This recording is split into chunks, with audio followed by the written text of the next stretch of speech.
دیوار پر لگی قدیم گھڑی کے ٹک ٹک کمرے میں گونج رہی تھی، جیسے کسی نامعلوم خوف کی آہٹ ہو جو ہر گزرتے لمحے کے ساتھ قریب تر ہوتی جا رہی تھی۔ رات کے 12 بجنے میں ابھی چند منٹ باقی تھے، لیکن نائمہ کے لیے یہ چند منٹ صدیوں پر محیط اذیت سے کم نہ تھے۔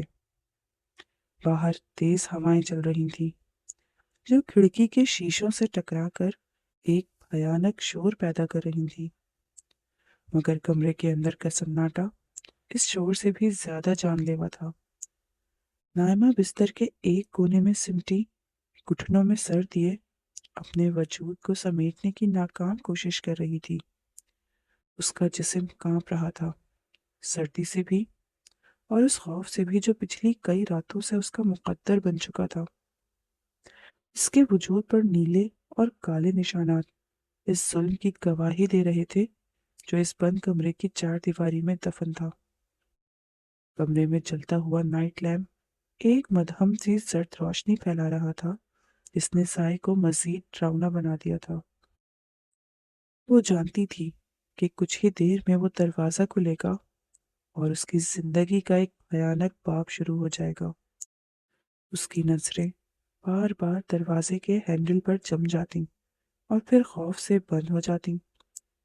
اس کے دل کی دھڑکن اتنی تیز تھی کہ اسے لگ رہا تھا جیسے دل پسلیوں کو توڑ کر باہر آ جائے گا۔ یا اللہ، آج کی رات ٹال دے، بس آج کی رات۔ اس کے خشک ہونٹوں سے ایک بے آواز دعا نکلی۔ اچانک گھڑی نے 12 بجنے کا اعلان کیا۔ ہر پل کے ساتھ نائمہ کا دل ٹوٹتا چلا گیا۔ کچھ دیر بعد دروازے کے ہینڈل میں ہلکی سی جھنبش ہوئی۔ نائمہ کی سانسیں جیسے حلق میں اٹک گئیں۔ وہ مزید پیچھے کھسک گئی، یہاں تک کہ اس کی کمر بیڈ کی پشت سے جا لگی۔ وہ اپنے آپ کو دیوار میں جذب کر لینا چاہتی تھی یا پھر کہیں غائب ہو جانا چاہتی تھی۔ دروازہ آہستہ سے کھلا۔ ایک لمبا چوڑا سایہ دہلیز پر نمودار ہوا۔ کمرے کی مدھم روشنی میں اس کا چہرہ واضح نہیں تھا، لیکن اس کے وجود سے پھوٹنے والی ہیبت نے نائمہ کی آواز کو معطل کر دیا۔ وہ آ گیا تھا، وہ ستمگر آ گیا تھا۔ اس نے دروازہ بند کیا اور کنڈی چڑھانے کی آواز نے نائمہ کی امید کی آخری کرن بھی بجھا دی۔ وہ آہستگی سے چلتا ہوا بیڈ کی جانب بڑھا۔ نائمہ نے اپنی آنکھیں بھینچ کر بند کر لیں، اس امید پر کہ شاید یہ کوئی ڈراؤنا خواب ہو، مگر اس کے قریب آتے ہی سگار اور مہنگی پرفیوم کی ملی جلی بو نے اسے حقیقت کی تلخی کا احساس دلا دیا۔ وہ بیڈ کے قریب آ کر رک گیا۔ نائمہ اس کے وجود کی تپش اپنے قریب محسوس کر سکتی تھی۔ اس نے نائمہ کے چہرے پر بکھری لٹوں کو اپنی انگلی سے ہٹایا۔ اس کے ہاتھ کے لمس میں ایک عجیب سی سختی اور سرد مہری تھی۔ نائمہ کا جسم بری طرح لرز اٹھا۔ آنکھیں کھولو میری جان۔ اس کی آواز بھاری اور روبدار تھی، جس میں ایک صفاقانہ مٹھاس کھلی ہوئی تھی، اور نائمہ بھی نہ چاہتے ہوئے اپنی آنکھیں کھولنے پر مجبور ہو گئی۔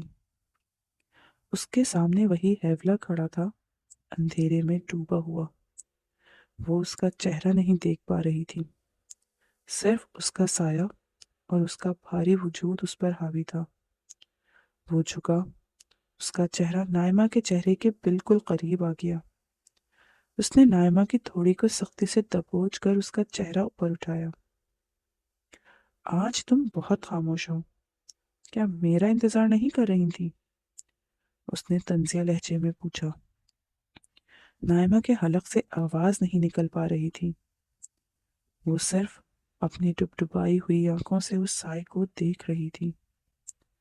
اس شخص نے ایک گہری سانس لی اور پھر وہ الفاظ کہے جنہیں سن کر نائمہ کے پیروں تلے زمین نکل گئی۔ وہ آہستگی سے اس کے کان کے قریب جھکا اور سرگوشی کی۔ سنا ہے میرے بچے کی ماں بننے والی ہوں؟ آج تو سارا دن تڑپ کر گزارا کہ کب تمہارے پاس پہنچوں گا۔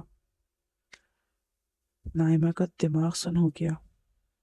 یہ خبر یہ خبر تو اس نے ابھی تک کسی کو نہیں دی تھی، یہاں تک کہ وہ خود بھی ابھی پوری طرح یقین نہیں کر پا رہی تھی۔ تو اسے کیسے پتا چلا؟ اس خوفناک انکشاف نے اس کی ریڑھ کی ہڈی میں سنسناہٹ دوڑا دی۔ وہ شخص پیچھے ہٹا اور ایک کرسی کھینچ کر اس کے بالکل سامنے بیٹھ گیا۔ وہ اب بھی سائے میں تھا، لیکن اس کی آنکھیں، وہ آنکھیں جو اندھیرے میں بھی کسی شکاری بھیڑیے کی طرح چمک رہی تھیں، نائمہ کو گھور رہی تھیں۔ تمہیں کیا لگا نائمہ کہ تم مجھ سے کچھ چھپا سکو گی؟ اس نے اپنی ٹانگ پر ٹانگ جماتے ہوئے کہا۔ تمہارے وجود میں پلنے والا وہ خون میرا ہے اور میری چیزوں پر صرف میرا حق ہوتا ہے۔ تم انسان نہیں ہو، نائمہ نے بمشکل ہمت جمع کرتے ہوئے کہا۔ آواز کانپ رہی تھی۔ مجھے جانے دو، خدارا مجھے چھوڑ دو، تمہیں اس معصوم کا واسطہ۔ وہ شخص ہنسا، ایک ایسی ہنسی جس میں رحم نام کی کوئی چیز نہیں تھی۔ جانے دوں؟ ارے ابھی تو کھیل شروع ہوا ہے، ابھی تو تمہیں بہت کچھ سہنا ہے۔ وہ اچانک اٹھ کھڑا ہوا اور نائمہ کی طرف جھپٹا۔ اس نے نائمہ کے دونوں بازوؤں کو پکڑ کر اسے جھنجھوڑا۔ تم میری ہو، صرف میری، اور یہ بچہ اس بات کی مہر ہے کہ اب تم اس قید سے کبھی رہا نہیں ہو سکتی۔ نائمہ درد سے کرا اٹھی، اس کی گرفت لوہے کی سلاخوں کی طرح مضبوط تھی۔ کیوں کر رہے ہو تم یہ سب؟ ہو کون تم؟ کیوں اپنا چہرہ چھپاتے ہو؟ سامنے آؤ۔ میرا چہرہ دیکھ کر کیا کرو گی؟ اس نے نائمہ کو بیڈ پر پٹخ دیا۔ تمہارے لیے میرا وجود ہی کافی ہے، میرا نام تمہاری روح پر لکھا جا چکا ہے۔ وہ دوبارہ اس کے اوپر جھکا۔ اس بار اس کا چہرہ لیمپ کی مدھم کی روشنی کے دائرے میں ذرا سا آیا۔ البتہ پورا چہرہ اب بھی نقاب میں تھا، لیکن اس کی آنکھیں، نائمہ کی نظریں اس کی آنکھوں پر جم گئیں۔ وہ آنکھیں گہری بھوری تھیں، جن میں بائیں آنکھ کے نچلے حصے میں ایک بہت باریک سا نظر نہ آنے والا دل تھا۔ وہ آنکھیں جو کبھی محبت کا دعویٰ کرتی تھیں، وہ آنکھیں جنہیں نائمہ ہزاروں لوگوں کے ہجوم میں بھی پہچان لیتی، وہ آنکھیں جو اس کے لیے کبھی دنیا کی سب سے محفوظ پناہ گاہ تھیں۔ ایک جھماکے کی طرح ماضی کا ایک منظر نائمہ کی آنکھوں کے سامنے لہرایا۔ وہ ان آنکھوں کو جانتی تھی، وہ ان کی ساخت، ان کی گہرائی اور ان میں چھپی وحشت کو بھی پہچانتی تھی۔ ایک دم سے نائمہ کا سانس رک گیا، وہ صدمے کی انتہا پر تھی۔ جسمانی تکلیف کا احساس ختم ہو گیا اور اس کی جگہ ایک شدید ذہنی دھچکے نے لے لی۔ تم؟ نائمہ کے منہ سے بے یقینی سے نکلا۔ یہ آنکھیں؟ اس شخص نے نائمہ کی آنکھوں میں ابھرنے والی پہچان کو پڑھ لیا۔ وہ ایک لمحے کے لیے ٹھٹکا، مگر پھر اس کی آنکھوں میں شفافیت مزید گہری ہو گئی۔ پہچان گئی ہو؟ اس نے سرد لہجے میں سرگوشی کی۔ مگر اب بہت دیر ہو چکی ہے نائمہ، بہت دیر۔ نائمہ کا دماغ معاف ہو چکا تھا۔ یہ کیسے ممکن تھا؟ وہ شخص جسے وہ اپنا مسیحا سمجھتی رہی، جس کی یاد میں اس نے آنسو بہائے، کیا وہی ہر رات اس کا وجود روندنے آتا تھا؟ یہ ناممکن تھا، مگر وہ آنکھیں کبھی جھوٹ نہیں بول سکتی تھیں۔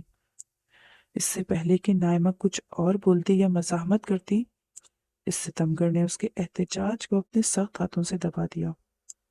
اندھیرا مزید گہرا ہو گیا اور کمرے میں صرف نائمہ کی گھٹی گھٹی سسکیاں اور اس درندے کی بھاری سانسیں رہ گئی۔ وہ جان گئی تھی کہ روندنے والا کون ہے، مگر یہ سچائی اس کی موت سے زیادہ اذیت ناک تھی۔ رات ابھی شروع ہوئی تھی اور وہ ستمگر اپنے تمام تر وحشت کے ساتھ اس پر مسلط ہو چکا تھا۔ رات کا سناٹا گہرا ہو چکا تھا، لیکن نائمہ کی آنکھوں میں نیند کا نام و نشان نہیں تھا۔ اس ستمگر کے جانے کے بعد اس کے جسم کا انگ انگ دکھ رہا تھا، لیکن روح کا زخم اس سے کہیں زیادہ گہرا تھا۔ وہ گھٹنوں میں سر دیے بیٹھی تھی اور ذہن کی اسکرین پر ماضی کی فلم چلنے لگی۔ وہ وقت جب ایک معصوم سی چاہت اس کا کل اثاثہ تھی۔ نائمہ ایک یتیم بچی تھی جسے اس کے والدین کی وفات کے بعد اس کی دادی بی جان نے اسے اپنے سینے سے لگا لیا تھا۔ تایا جان اور تائی جان کے لیے وہ محض ایک بوجھ تھی، ایک ایسی ذمہ داری جسے وہ نہ چاہتے ہوئے بھی نبھا رہے تھے، مگر بی جان کی موجودگی نائمہ کے لیے ایک ڈھال تھی۔ اس گھر کی چار دیواری میں پلتے ہوئے نائمہ نے کب اپنے تائیزاد کزن عزت کو دل میں بسا لیا، اسے خود بھی خبر نہ ہوئی۔ عزت گھر کا اکلوتا وارث، وجیح، تعلیم یافتہ اور مغرور شخص تھا۔ نائمہ اسے چھپ چھپ کر دیکھتی۔ جب وہ یونیورسٹی سے واپس آتا تو وہ پردے کے پیچھے چھپ کر اس کی گاڑی کا ہارن سنتی۔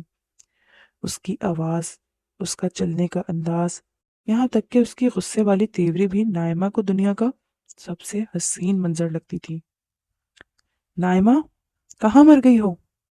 یہ کپڑے کون استری کرے گا؟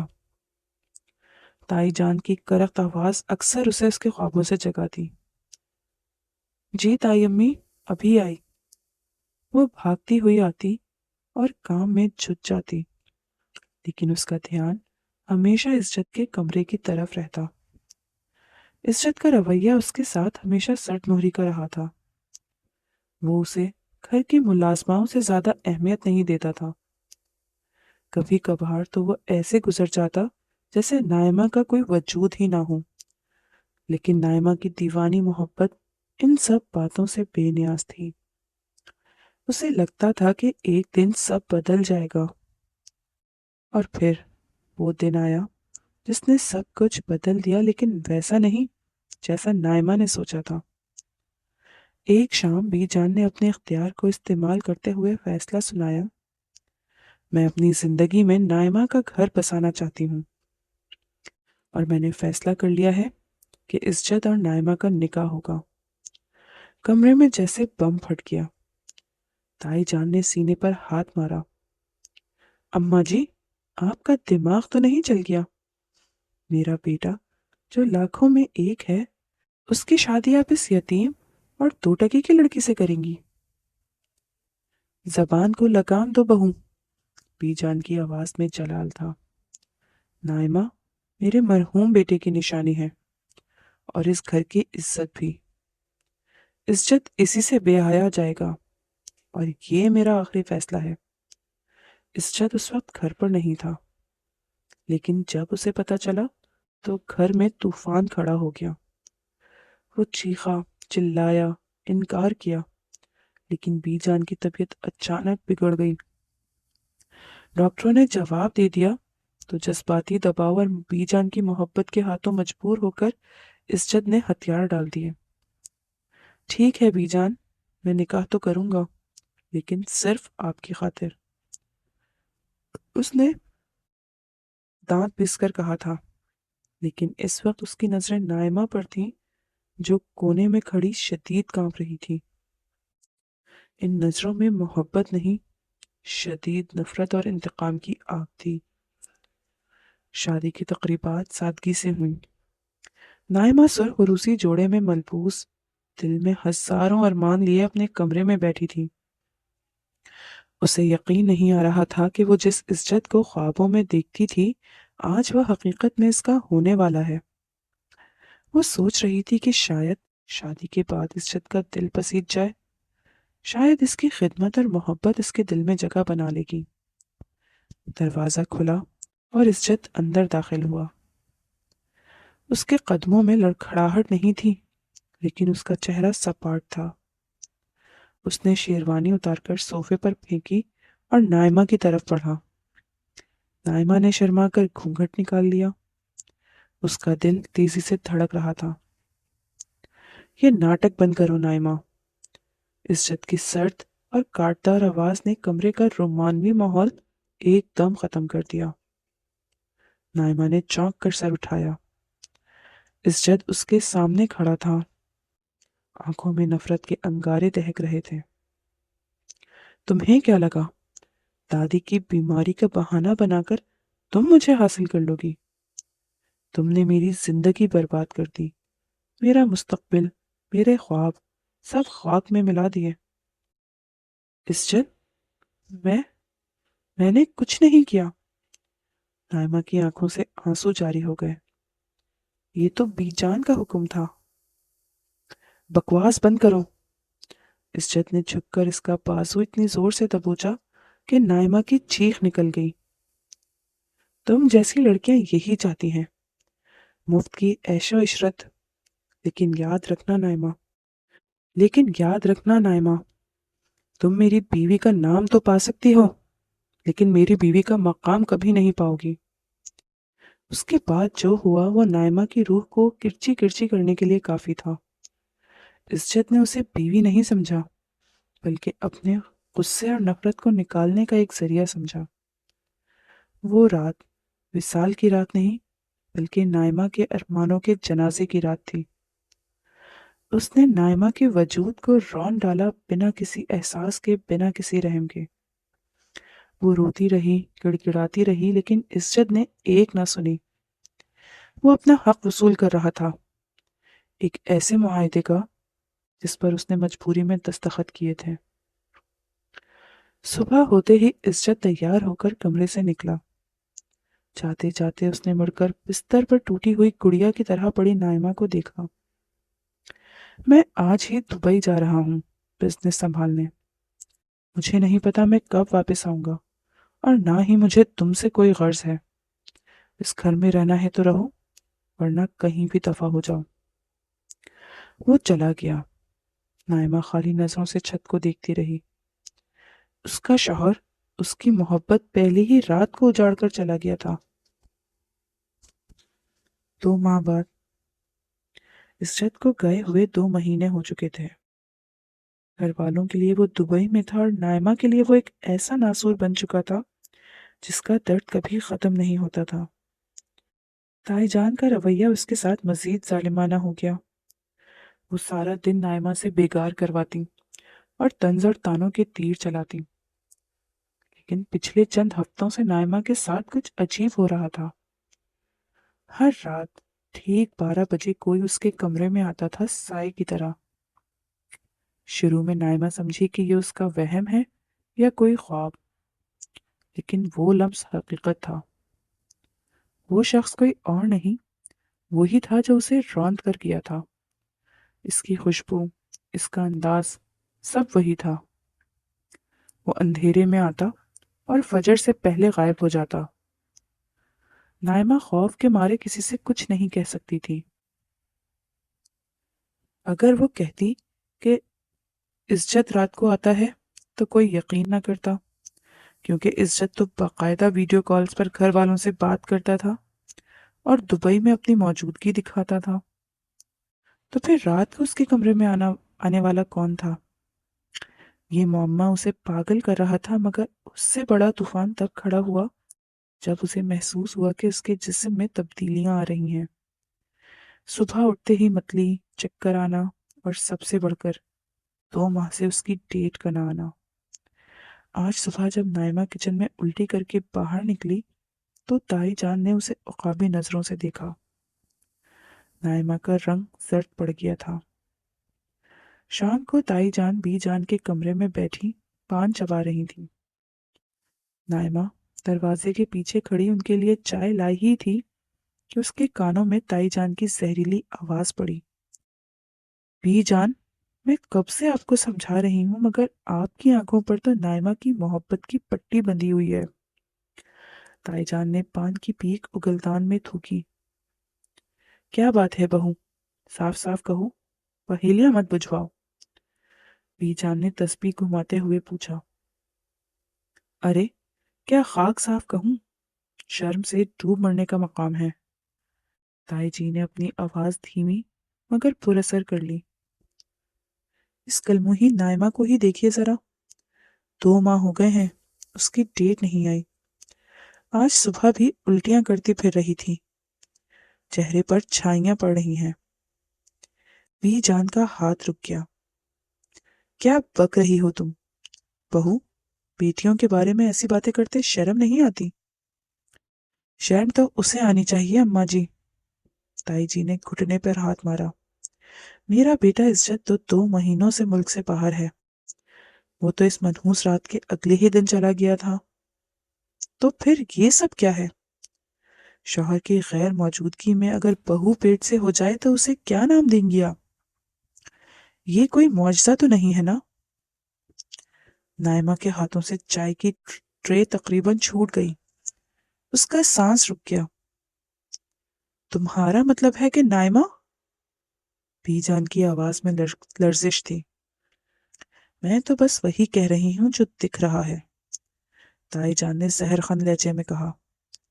جوان جہان لڑکی ہے، شوہر پاس نہیں ہے، خون میں جوانی کا جوش ہوگا، کہیں منہ کالا کر لیا ہوگا کسی یار آشنا کے ساتھ، اور اب یہ گناہ ہمارے سر تھوپے گی کہ یہ عزت کا بچہ ہے۔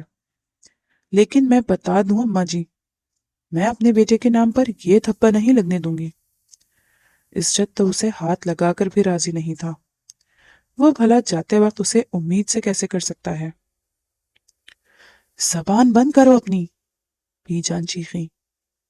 میری نائمہ ایسی نہیں ہے۔ تو پھر ثابت کرے نا۔ تائی جان بھی اٹھ کھڑی ہوئی۔ کل ڈاکٹر کے پاس لے جاؤں گی اسے، دودھ کا دودھ اور پانی کا پانی ہو جائے گا، اور اگر یہ پیٹ سے نکلی اور عزت بھی یہاں نہیں ہے تو پھر فیصلہ آپ خود کر لیجیے گا کہ اس حویلی کی عزت کو زندہ زمین میں گاڑنا ہے یا اس لڑکی کو۔ نائمہ الٹے قدموں وہاں سے بھاگی۔ اس کے کانوں میں سائیں سائیں ہو رہی تھی۔ وہ اپنے کمرے میں آ کر دم سادے بیٹھ گئی۔ اس کا ذہن بری طرح الجھ گیا تھا۔ وہ جانتی تھی کہ وہ حاملہ ہے، اور وہ یہ بھی جانتی تھی کہ یہ بچہ اسی شخص کا ہے جو پہلی رات اس کے پاس تھا، اور جو اب ہر رات چوری چھپے اس کے پاس آتا تھا۔ لیکن عزت تو سب کی نظر میں دبئی میں ہے۔ اگر وہ کہے گی کہ عزت رات کو آتا ہے تو سب اسے پاگل سمجھیں گے یا پھر جھوٹا۔ یا اللہ، یہ کیسا امتحان ہے؟ وہ سسک پڑی۔ ایک طرف وہ ظالم ہے جو ہر رات میری روح نوچتا ہے، اور دوسری طرف یہ سماج جو اب میرے کردار کی دھجیاں اڑانے کو تیار ہے۔ نائمہ کو سمجھ نہیں آ رہی تھی کہ وہ اب کیا کرے، اور اب رات کے 12 بج چکے تھے۔ وہ شخص، وہ ستمگر اس کے سامنے بیٹھا تھا اور کہہ رہا تھا، سنا ہے میرے بچے کی ماں بننے والی ہوں۔ اس جملے نے نائمہ کے خوف کو یقین میں بدل دیا تھا۔ اس درندے کو سب پتا تھا۔ اسے تائی جان کی باتوں کی خبر تھی۔ نائمہ نے کانپتی نگاہوں سے اس کی طرف دیکھا۔ اگر یہ عزت ہے تو یہ چھپ کیوں رہا ہے؟ اور اگر یہ چھپ کر آ رہا ہے تو کل جب تائی جان اسے ڈاکٹر کے پاس لے جائیں گی اور حمل ثابت ہو جائے گا تو کیا یہ سامنے آ کر اس کی عزت بچائے گا، یا تائی جان کے الزام کو سچ ثابت ہونے دے گا کہ نائمہ نے شوہر کی غیر موجودگی میں عیاشیاں کی ہیں؟ بولو۔ اس شخص نے نائمہ کے جبڑے کو سختی سے بھینچا۔ خوش نہیں ہو کہ میرا خون تمہاری رگوں میں پرورش پا رہا ہے؟ نائمہ کی آنکھوں سے بے بسی کے آنسو بہہ نکلے۔ اگر یہ تمہارا بچہ ہے تو سب کے سامنے قبول کیوں نہیں کرتے؟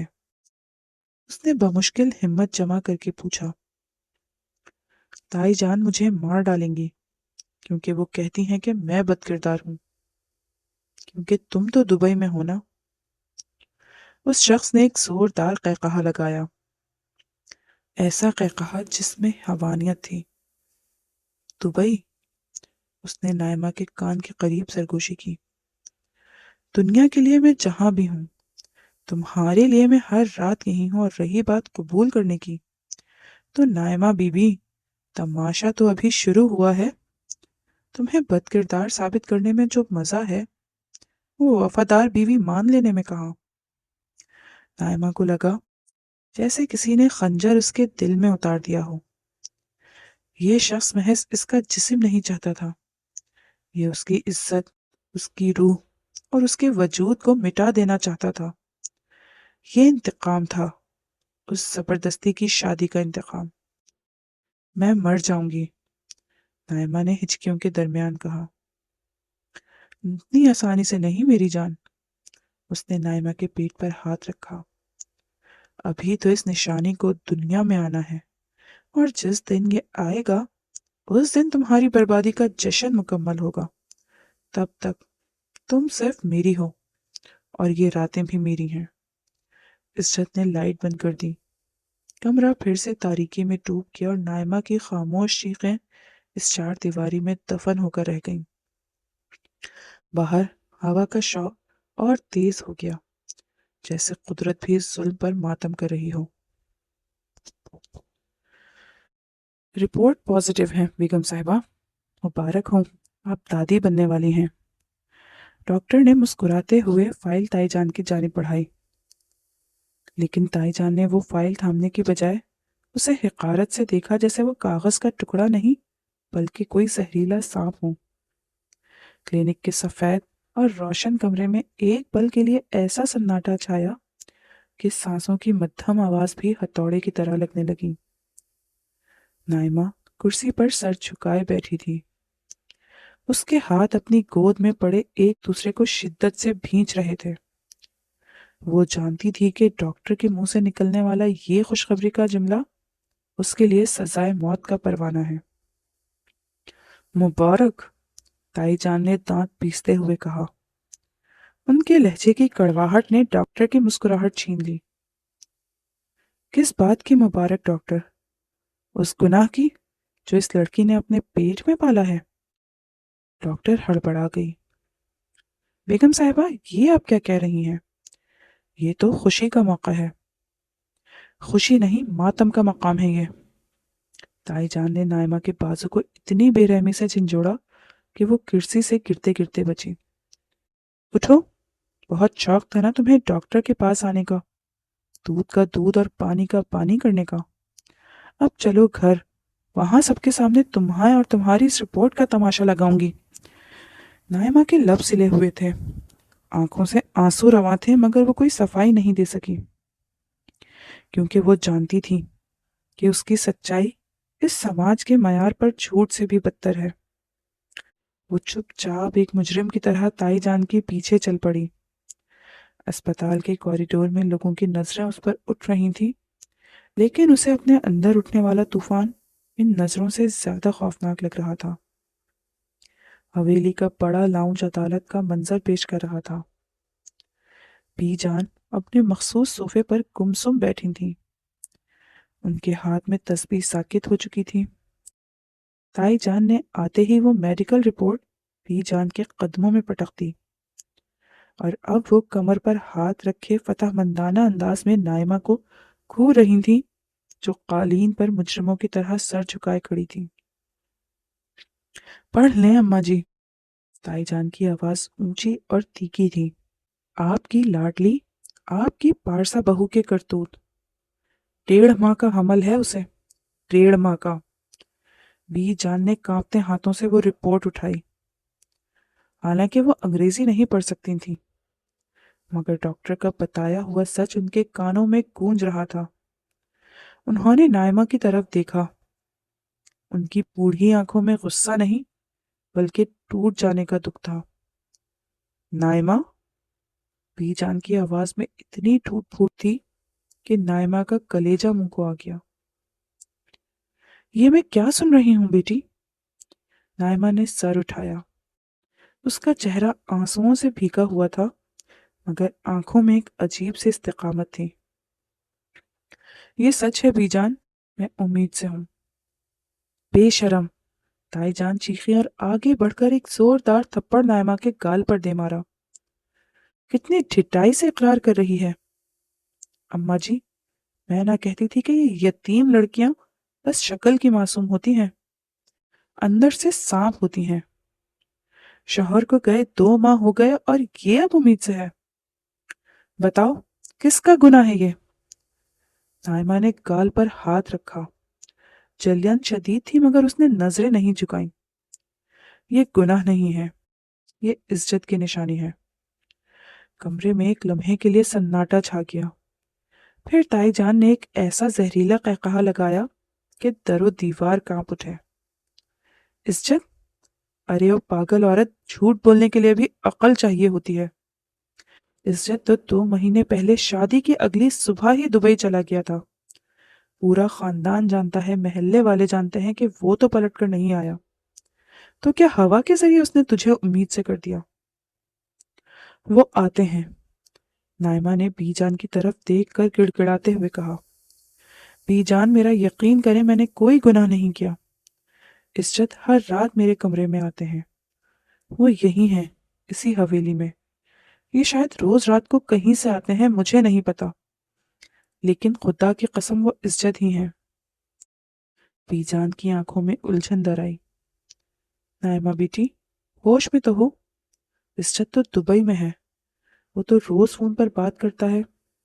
کل ہی اس نے ویڈیو کال پر مجھے دبئی کا دفتر دکھایا۔ تم یہ کیا کہہ رہی ہو؟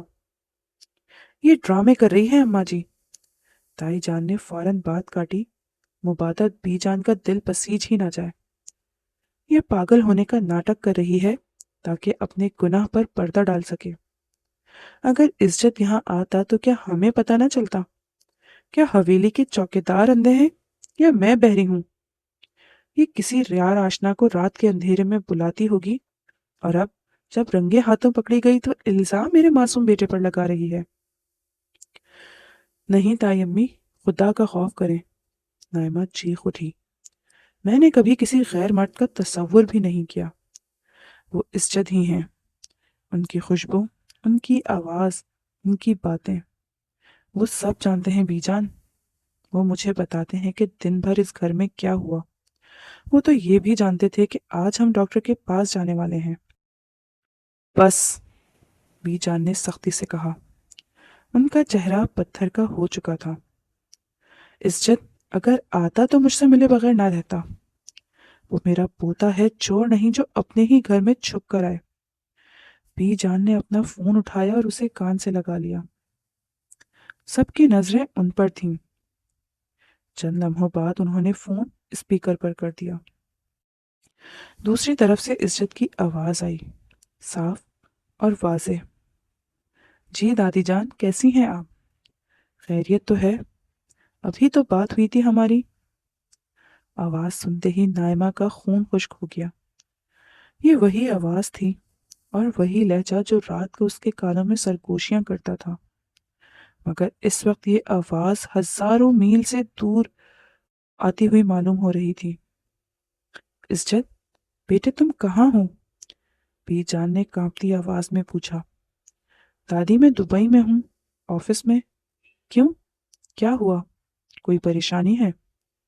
عزت کی آواز میں مصنوعی تشویش تھی۔ تائی جان نے بی جان کے ہاتھوں سے فون جھپٹا۔ پریشانی تو اس کمبخت نے کھڑی کر دی ہے بیٹا۔ تیری بیوی حاملہ ہے اور کہتی ہے کہ تو روز رات کو اس سے ملنے آتا ہے۔ بتا ذرا اپنی دادی کو کہ تو کب سے یہاں نہیں آیا۔ دوسری طرف چند لمحوں کی خاموشی رہی، پھر عزت کی ہنسی سنائی تھی، ایک ٹھنڈی اور لاپرواہ سی۔ امی، نائمہ کا دماغ تو نہیں چل گیا؟ میں پچھلے 60 دن سے پاکستان کی حدود میں داخل نہیں ہوا۔ پاسپورٹ کی انٹری چیک کروا لیں۔ لگتا ہے تنہائی نے اس کے دماغ پر اثر کر دیا ہے، یا پھر… وہ رکا اور پھر اس کا لہجہ اچانک سخت ہو گیا۔ یا پھر یہ اپنی بدکاری چھپانے کے لیے میرا نام استعمال کر رہی ہے۔ دادی جان، اس عورت کو میرے گھر سے نکال دے، مجھے ایسی گندی عورت سے کوئی رشتہ نہیں رکھنا۔ یہ کہہ کر فون کٹ گیا۔ نائمہ زمین پر بیٹھ گئی۔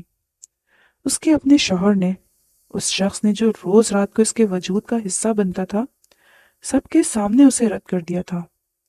یہ کیسی سازش تھی؟ یہ کیسا کھیل تھا؟ سن لیا؟ تائی جان نے نائمہ کے بالوں میں ہاتھ ڈال کر چہرہ اوپر کیا۔ میرے بیٹے نے تجھے طلاق تو نہیں دی، لیکن ابھی رد کر دیا ہے۔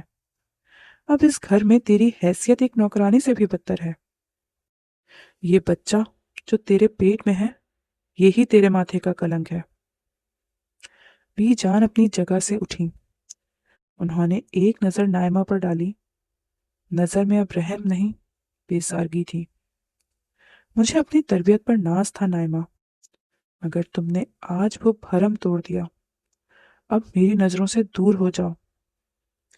نائمہ چیخنا چاہتی تھی، اپنا سینہ چیر کر دکھانا چاہتی تھی کہ وہ سچی ہے، مگر اس کے پاس کوئی ثبوت نہیں تھا.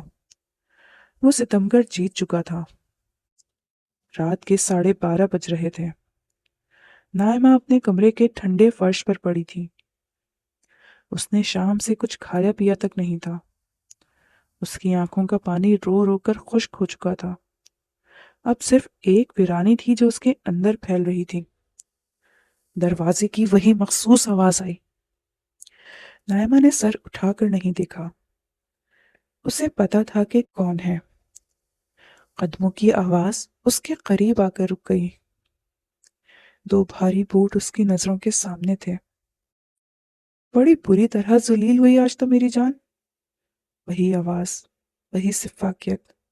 عزت نیچے جھکا اور نائمہ کو بازوؤں سے پکڑ کر اسے کھڑا کیا. نائمہ میں مزاحمت کی سکت نہیں تھی. وہ ایک زندہ لاش کی طرح اس کے سامنے کھڑی تھی. عزت کے چہرے پر ایک شیطانی مسکراہٹ تھی. آج اس نے اپنے چہرے کو اندھیرے میں نہیں چھپایا. مدھم روشنی میں نائمہ اس کا چہرہ صاف دیکھتی تھی. وہی عزت جو فون پر دبئی سے بات کر رہا تھا اور اب اس کے سامنے کھڑا تھا. تم، نائمہ کی آواز میں جان نہیں تھی. تم نے ایسا کیوں کیا عزت؟ فون پر کیوں جھوٹ بولا؟ تم سب کے سامنے کیوں نہیں آ جاتے؟ عزت ہنسا، اور اس کی ہنسی میں ہر بار کی طرح ظرافت کم اور وحشت زیادہ تھی. کیونکہ اسی میں مزہ ہے نائمہ. اگر میں سب کے سامنے آ گیا تو اور تمہیں اپنا لوں تو پھر وہ تمہاری تڑپ کیسے دیکھوں گا جو مجھے سکون دیتی ہے. وہ چلتا ہوا ڈریسنگ ٹیبل کے پاس گیا اور وہاں رکھی نائمہ کی چوڑیوں کو چھیڑنے لگا. دیکھو نائمہ، یہ دنیا ثبوت مانگتی ہے، اور ثبوت سارے میرے حق میں ہیں. میرا پاسپورٹ، میرے ویزے کی مہریں، میرے آفس کی کالز، سب یہی کہتے ہیں کہ میں دبئی میں ہوں. میں یہاں ہوں، یہ صرف تم جانتی ہو یا میں. وہ واپس پلٹا اور نائمہ کے بالکل قریب آ گیا. تم نے آج کوشش کی نا مجھے بے نقاب کرنے کی. کیا ملا؟ تھپڑ، ذلت، گالیاں. اس نے نائمہ کے گال پر جہاں تائی جان نے مارا تھا اپنی انگلی پھیری. یہ نشان مجھے بہت پسند آیا. میں نے کوئی گناہ نہیں کیا. یہ تمہارا بچہ ہے. نائمہ نے سسکیوں کے درمیان کہا. اس معصوم کو تو سزا مت دو. عزت نے نائمہ کی گردن کو آہستگی سے دبوچا. یہ خون میرا ہے جو تمہارے اندر پرورش پا رہا ہے، لیکن دنیا کے لیے یہ حرام ہے، اور یہی میری جیت ہے. میں چاہتا ہوں کہ تم چیخ چیخ کر سچ بولو، مگر کوئی تمہاری بات نہ مانے. تم سچائی کی چوٹی پر کھڑی ہو کر آواز لگاؤ، مگر نیچے کھڑے لوگ تمہیں جھوٹا سمجھ کر پتھر مارے. تم انسان نہیں ہو، تم شیطان ہو. نائمہ نے نفرت سے اس کی آنکھوں میں دیکھا. شاید. عزت نے شان بے نیازی سے کندھے اچکائے. لیکن یاد رکھنا نائمہ بی بی، تم ایک بند گلی میں کھڑی ہو. پیچھے مڑو گی تو بدکاری کا لیبل تمہاری قبر کے کتبے پر لکھا جائے گا، اور آگے بڑھو گی تو میرا یہ جہنم تمہارا منتظر ہے. تم جو مرضی کر لو، زمین پر سر رگڑ لو، آسمان سر پر اٹھا لو، لیکن کبھی بھی یہ ثابت نہیں کر پاؤ گی کہ یہ بچہ عزت علی خان کا ہے. اس نے نائمہ کو جھٹک دیا. اب جاؤ اور سو جاؤ. کل کا دن تمہارے لیے اور بھی مشکل ہونے والا ہے. سنا ہے امی تمہیں گھر کے پچھلے حصے والے سرونٹ کوارٹر میں شفٹ کرنے کا سوچ رہی ہیں. اچھا ہے، وہاں میری اور تمہاری ملاقاتوں میں بھی آسانی رہے گی. اور ہاں، وہ جاتے جاتے مڑا اور رک کر مسکرایا. کل جب ویڈیو کال کروں تو رونا مت. مجھے روتی ہوئی شکلیں پسند ہیں، لیکن اسکرین پر نہیں. دروازہ بند ہو گیا. نائمہ وہیں کھڑی رہی. اس کے ارد گرد دیواریں سکڑ رہی تھیں. اسے لگا جیسے واقعی وہ کسی بند گلی میں ہے. سامنے ایک اونچی دیوار ہے اور پیچھے کھائی۔ وہ چیخنا چاہتی تھی مگر آواز گلے میں گھٹ گئی۔ یا اللہ، میں کیا کروں؟ راستہ دکھا میرے مولا۔ وہ جانتی تھی کہ یہ جنگ اب صرف جسم کی نہیں بلکہ اس کی بقا کی، اس کی عزت کی اور اس کی عقل کی جنگ تھی، اور اس کا دشمن کوئی اور نہیں، کوئی اجنبی نہیں بلکہ اس کا اپنا مجازی خدا تھا جو اب اس کے لیے عذاب بن چکا تھا۔ کمرے کے سناٹے میں اسے اپنے پیٹ میں پلنے والی جان کی دھڑکن محسوس ہوئی جو اس اندھیرے میں واحد سچائی تھی، مگر ایک ایسی سچائی جسے ثابت کرنا ناممکن تھا۔ نکلو! تائی جان کی آواز کوریڈور میں گونجی۔ خبردار! جو پلٹ کر اس کمرے کی طرف دیکھا۔ یہ کمرہ میرے بیٹے عزت کا ہے اور اس پاک جگہ پر تم جیسی بد کردار عورت کا سایہ بھی نہیں پڑنا چاہیے۔ ایک ملازمہ نے نائمہ کا پرانا سا سوٹ کیس گھسیٹ کر باہر برآمدے میں لا رکھا۔ کھڑی کھڑی میرا منہ کیا تک رہی ہو؟ تائی جان نے اسے بازوؤں سے پکڑ کر دھکا دیا۔ اٹھاؤ اپنا یہ گٹھر اور دفع ہو جاؤ پیچھے کوارٹرز میں۔ آج سے تمہارا ٹھکانہ وہی ہے۔ نہ تم حویلی کے اس حصے میں آؤ گی اور نہ ہی ہمارے برتنوں میں کھاؤ گی۔ تمہارا کھانا وہیں بھجوا دیا جائے گا جیسے کتوں کو ڈالا جاتا ہے۔ نائمہ نے کانپتے ہاتھوں سے اپنا سوٹ کیس اٹھایا۔ وہ سر جھکائے باریک قدموں کے ساتھ سیڑھیاں اترنے لگیں۔ بی جان اپنے کمرے کی کھڑکی سے یہ منظر دیکھ رہی تھی۔ ان کا دل چاہا کہ وہ پکاریں، روک لیں، مگر تائی جان کی دکھائی گئی رپورٹ اور عزت کے فون نے ان کے لب سی دیے تھے۔ ملازمہ نے ناک پر دوپٹہ رکھتے ہوئے کمرے کا دروازہ کھولا۔ دروازہ کھلتے ہی ایک شدید بو اور گرم ہوا کا بھپکا باہر آیا۔ یہ لیں بی بی جی۔ ملازمہ نے ہمدردی اور حقارت کے ملے جلے تاثر کے ساتھ چابی اسے پکڑائی اور وہاں سے بھاگ گئی۔ نائمہ اندر داخل ہوئی۔ کمرے میں گرد کی تہے جمی تھی۔ اس نے اپنا بیگ چارپائی پر رکھا تو دھول کا بادل اڑا۔ وہ وہیں بیٹھ گئی اور اپنے پیٹ پر ہاتھ رکھا۔ دیکھا تم نے؟ اس نے اپنے وجود میں پلنے والے بچے سے سرگوشی کی۔ تمہارے باپ نے ہمیں کہاں لا کر پھینکا ہے؟ محل سے سیدھا کچرا گھر میں۔ وہ ابھی اپنی حالت پر غور کر ہی رہی تھی کہ باہر سے تائی جان کی آواز آئی۔ نائمہ، باہر آؤ، عزت کا فون ہے ویڈیو پر۔ نائمہ کا دل دھک سے رہ گیا۔ عزت؟ وہ دوپٹہ درست کرتی ہوئی باہر نکلی۔ تائی جان کے ہاتھ میں ایک چمچماتا ہوا ٹیبلٹ تھا۔ وہ برآمدے کی سائے دار جگہ پر کھڑی تھیں۔ چہرے پر ایک فاتحانہ مسکراہٹ تھی۔ بات کرو اپنے شوہر سے، وہ بھی دیکھ لے کہ اس کی غیر موجودگی میں گل چھرے اڑانے والی کا انجام کیا ہوتا ہے۔ تائی جان نے اسکرین اس کے سامنے کر دی۔ اسکرین روشن ہوئی۔ نائمہ کی نظریں اسکرین پر جم گئیں۔ وہ وہاں تھا، ایک خوبصورت اور جدید دفتر میں بیٹھا۔ پیچھے دبئی کی اسکائی لائن کا وال پیپر یا کھڑکی نظر آ رہی تھی۔ اس نے ایک قیمتی 3 پیس سوٹ پہن رکھا تھا۔ السلام علیکم۔ نائمہ کی آواز گلے میں ہی گھٹ گئی۔ عزت نے اسے دیکھا۔ اسکرین پر اس کی آنکھوں میں ایک ایسی سرد مہری تھی جو صرف نائمہ محسوس کر سکتی تھی۔ وعلیکم السلام۔ اس کا لہجہ سپاٹ تھا۔ کیسی ہو نائمہ؟ سنا ہے امی نے تمہیں وہاں شفٹ کر دیا جہاں تم جیسی عورتوں کی اصلی جگہ ہوتی ہے۔ تائی جان پیچھے سے بولی، ہاں بیٹا، میں نے اسے سرونٹ کوارٹر دیا ہے۔ حویلی کی ہوا خراب کر رہی تھی یہ۔ نائمہ نے تڑپ کر عزت کو دیکھا۔ عزت؟ نائمہ نے روحان سے لہجے میں کہا، خدا کے لیے سچ بول دیں، آپ جانتے ہیں نا کہ میں بے قصوروار ہوں؟ آپ جانتے ہیں نا کہ… شٹ اپ نائمہ۔ عزت نے میز پر مکہ مارا۔ اتنی زوردار آواز تھی کہ نائمہ سہم گئی۔ تمہاری ہمت کیسے ہوئی مجھ سے نظریں ملانے کی؟ میں یہاں پردیس میں دن رات محنت کر رہا ہوں اور تم وہاں میری پیٹھ پیچھے یہ سب کر رہی ہو۔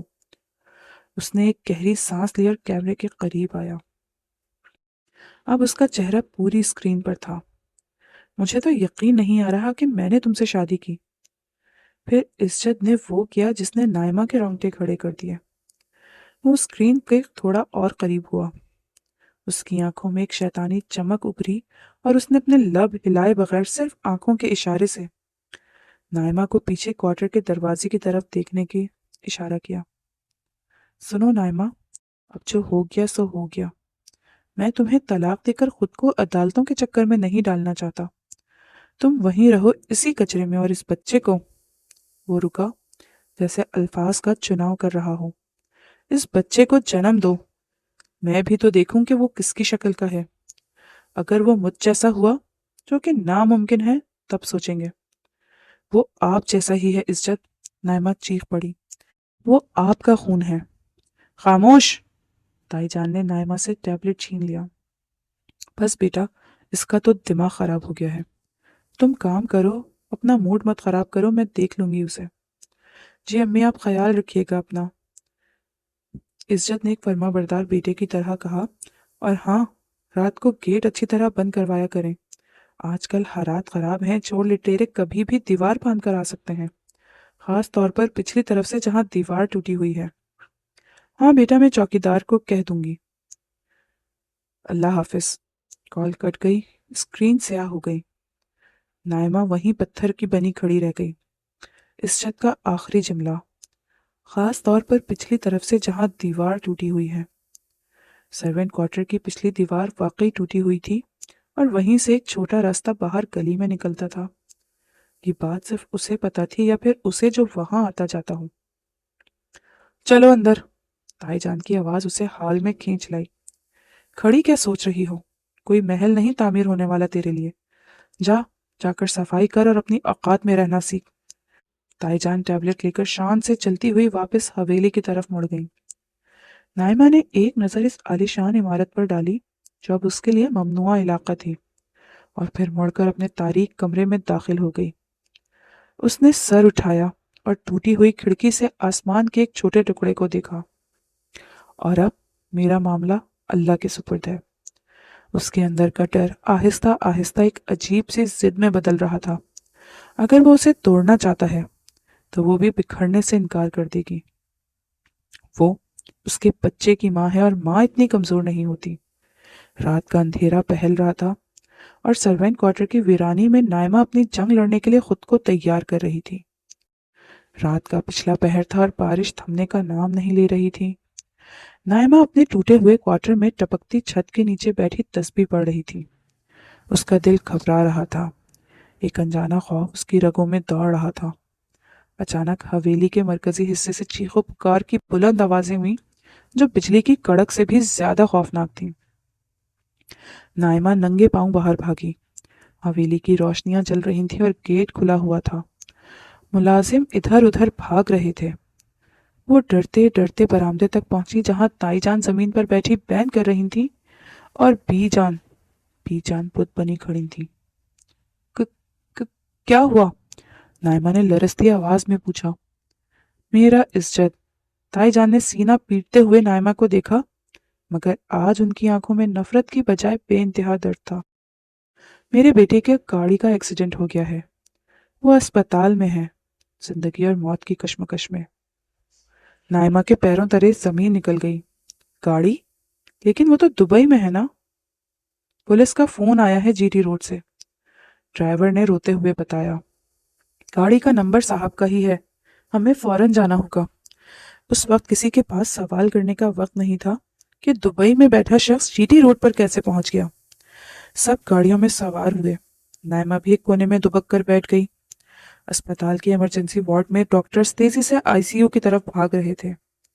تائی جان شیشے کی دیوار سے لگ کر کھڑی تھیں اور ان کی آنکھیں اپنے اکلوتے بیٹے کے زخمی وجود پر جمی ہوئی تھیں۔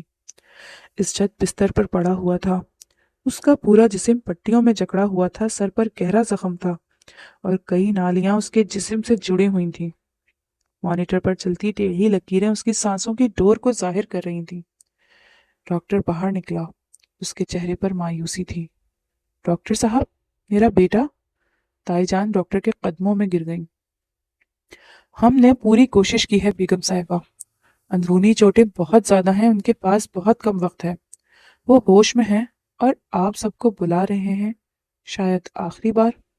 یہ سنتے ہی کوہرام مچ گیا۔ بی جان اور نائمہ لڑکھڑاتے قدموں کے ساتھ آئی سی یو میں داخل ہوئیں۔ کمرے میں صرف مشینوں کی آواز تھی۔ عزت نے مدھم سی آنکھیں کھولیں۔ اس کی نظر سب سے پہلے اپنی ماں پر، پھر دادی، اور پھر آخر میں دروازے کے پاس کھڑی نائمہ پر پڑی۔ نائمہ کو دیکھتے ہی اس کی آنکھوں سے آنسو بہہ نکلے اور کنپٹی میں جذب ہو گئے۔ امی، عزت نے ماسک کے پیچھے سے بمشکل کہا۔ آواز اتنی دھیمی تھی کہ انہیں کان قریب کرنا پڑا۔ میرے لال، میں صدقے جاؤں تو دبئی سے کب واپس آیا؟ مجھے بتایا کیوں نہیں، اور یہ سب کیسے ہوا؟ تائی جان اس کا ہاتھ چومتے ہوئے روئیں۔ عزت نے نفی میں سر ہلایا۔ اس نے ایک گہری تکلیف دہ سانس لی۔ میں کبھی دبئی گیا ہی نہیں تھا۔ کمرے میں سناٹا چھا گیا۔ بی جان نے چونک کر اسے دیکھا۔ کیا کہہ رہے ہو بیٹا؟ ہاں بی جان، عزت کی آواز لڑکھڑا رہی تھی۔ میں یہیں تھا، اسی شہر میں، ایک فلیٹ کرائے پر لے رکھا تھا۔ میں نے سب سے جھوٹ بولا۔ وہ ویڈیو کالز، وہ آفس، وہ بیک گراؤنڈ، سب ٹیکنالوجی کا دھوکہ تھا۔ میں آپ سب کو بیوقوف بنا رہا تھا۔ لیکن کیوں؟ تائی جان کی سمجھ میں کچھ نہیں آ رہا تھا۔ انتقام۔ عزت کی نظریں نائمہ پر جم گئیں۔ انتقام اس زبردستی کے نکاح کا جو بی جان نے کروایا تھا۔ میں نائمہ کو برباد کرنا چاہتا تھا۔ میں چاہتا تھا کہ یہ گھٹ گھٹ کر جیے۔ میں چاہتا تھا کہ اس پر بد کرداری کا ایسا داغ لگے جسے یہ ساری عمر نہ دھو سکے۔ نائمہ نے منہ پر ہاتھ رکھ کر اپنی چیخ روکی۔ وہ سب جانتی تھی، مگر آج اس کے منہ سے یہ اعتراف سن کر اس کا کلیجہ پھٹ رہا تھا۔ عزت نے پھر نائمہ کی طرف اشارہ کیا۔ نائمہ، ادھر آؤ۔ نائمہ آہستہ آہستہ چلتی ہوئی بیڈ کے پاس آئی۔ عزت نے اپنا لہو لہان ہاتھ اس کی طرف بڑھانے کی کوشش کی، مگر وہ ہمت نہ کر سکا۔ امی، عزت نے تائی جان کی طرف دیکھا۔ آپ نائمہ کو گالیاں دیتی تھیں، اسے بد کردار کہتی تھی نا؟ اس کے پیٹ میں پلنے والا بچہ، وہ میرا ہے، میرا خون۔ تائی جان کے چہرے کا رنگ فاق ہو گیا۔ میں روز رات کو بھیس بدل کر حویلی آتا تھا، دیوار پھاند کر چوروں کی طرح۔ میں اپنی ہی بیوی کے پاس چوروں کی طرح جاتا تھا تاکہ میں اسے ذہنی مریض بنا سکوں۔ میں نے اسے روندا، اسے ستایا، اس کی تذلیل کی، صرف اس لیے کہ میں اپنی انا کو تسکین دے سکوں۔ وہ زور سے کھانسا، منہ سے خون کا ایک ریلا نکلا۔ نرس نے آگے بڑھ کر صاف کیا، مگر عزت نے رکنے کا اشارہ کیا۔ اسے معلوم تھا کہ اس کے پاس وقت نہیں ہے۔ لیکن عزت کی آواز اب ڈوب رہی تھی۔ لیکن اللہ کی لاٹھی بے آواز ہے۔ میں سمجھتا تھا میں بہت چالاک ہوں۔ میں سمجھتا تھا کہ میں نائمہ کو پاگل کر رہا ہوں، مگر میں بھول گیا تھا کہ اوپر ایک ذات بیٹھی ہے جو سب کچھ دیکھ رہی ہے۔ آج جب میں نائمہ کے کوارٹر سے نکل کر واپس اپنے فلیٹ جا رہا تھا تو مجھے لگا جیسے میں جیت گیا ہوں، لیکن پھر وہ ٹرک سامنے آ گیا۔ آنسو اس کے چہرے کو بھگو رہے تھے۔ مجھے میری سزا مل گئی بی جان۔ میں نے ایک یتیم بچی پر، ایک معصوم عورت پر ظلم کیا۔ میں نے اپنی اولاد کو حرام کہا۔ اللہ نے مجھے وہیں توڑ دیا جہاں مجھ سے زیادہ مان تھا۔ اس نے تائی جان کا ہاتھ پکڑا۔ امی، نائمہ پاک ہے، اس کے دامن پر کوئی داغ نہیں۔ داغدار میں ہوں، میرا کردار کالا ہے۔ اگر آپ نے اس کو یا میرے بچے کو گھر سے نکالا تو میری روح کبھی سکون نہیں پائے گی۔ پھر اس نے اپنی ڈوبتی ہوئی نظریں نائمہ پر مرکوز کی۔ نائمہ رو رہی تھی، نفرت اور محبت کی عجیب کشمکش میں تھی۔ وہ شخص جس نے اس کی زندگی کو جہنم بنا دیا تھا، آج موت کے دہانے پر کھڑا اپنے گناہوں کا اعتراف کر رہا تھا۔ مجھے معلوم ہے میں معافی کے لائق نہیں۔ عزت کا سانس اکھڑ رہا تھا۔ میں نے تمہیں وہ دکھ دیے جن کا کوئی مداوع نہیں، لیکن اگر ہو سکے تو اس بچے کی خاطر اپنے اس مجرم کو معاف کر دینا۔ میں اللہ کو کیا منہ دکھاؤں گا؟ عزت، نائمہ کے لب ہلے۔ میں نے اپنا اور آپ کا معاملہ اللہ پر چھوڑ دیا تھا، اور اللہ انصاف کرنے والا ہے۔ ہاں، انصاف ہو گیا۔ عزت نے تلخ مسکراہٹ کے ساتھ آنکھیں بند کر لیں۔ میری سزا یہی ہے کہ میں سچ بول کر بھی زندگی کی مہلت نہیں مانگ سکتا۔ بس تم خوش رہنا اور میرے بچے کو بتانا کہ اس کا باپ برا ضرور تھا، مگر آخر میں سچ بول گیا۔ مشین کی آواز اچانک تیز ہو گئی۔ ایک لمبی سپاٹ لکیر مانیٹر پر چلنے لگی۔ عزت! تائی جان چیخیں اور بیٹے کے سینے پر گر گئیں۔ بی جان نے آسمان کی طرف انگلی اٹھائی اور روتے ہوئے وہیں کرسی پر ڈھہ گئیں۔ انا للہ و انا الیہ راجعون۔ کمرے میں شور برپا تھا، مگر نائمہ خاموش تھی۔ ایک عجیب سا سکون، ایک بوجھ جو مہینوں سے اس کے سینے پر تھا، اتر گیا تھا۔ اس کا شوہر مر چکا تھا، مگر اس کی عزت زندہ ہو گئی تھی۔ اسجد نے جاتے جاتے اس کے ماتھے سے کلنک کا ٹیکا دھو دیا تھا۔ نائمہ نے اپنے پیٹ پر ہاتھ رکھا۔ تمہارا باپ چلا گیا، اس نے دل میں سوچا، لیکن وہ تمہیں اپنی پہچان دے گیا۔ اب کوئی تمہیں حرام نہیں کہے گا، اب تم سر اٹھا کر جیو گے۔ اس نے کھڑکی سے باہر دیکھا جہاں بارش اب تھم چکی تھی اور بادلوں کے درمیان سے صبح کی پہلی کرن پھوٹ رہی تھی۔ اندھیری رات کا سفر ختم ہو چکا تھا۔ یہ ایک نئی صبح تھی جو اداس ضرور تھی مگر اس میں سچائی کی روشنی تھی۔